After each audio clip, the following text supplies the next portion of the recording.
Tracheotomy is a surgical procedure in which a surgeon creates an opening in the neck through a surgical incision. This opening allows for the insertion of a tube into the windpipe. So, let's find out why and how this procedure is performed. Tracheotomy is necessary when a person faces a condition that affects their ability to breathe. It may be performed for various reasons, such as severe mouth or neck injury, throat blockage, paralysis of neck muscles, or prolonged use of a ventilator. There are also other situations where tracheotomy might be necessary. Now, let's take a closer look at how this procedure is carried out. Firstly, the patient is usually given general anesthesia, although in some cases, local anesthesia may be used. Then, the surgeon makes an incision in the lower front part of the neck.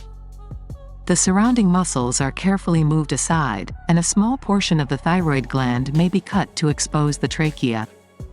Next, the surgeon creates a hole in the windpipe and inserts a tracheotomy tube through the opening. The tube is then secured around the neck with a band to maintain its position. In some cases, patients can breathe through the tube on their own, while others may require a ventilator for breathing assistance. If the tracheotomy is temporary, the tube can be removed once it is no longer needed. However, if it is intended to be permanent, the patient must adapt to living with the tube. In such cases, the doctor provides guidance on how to maintain and clean the tube.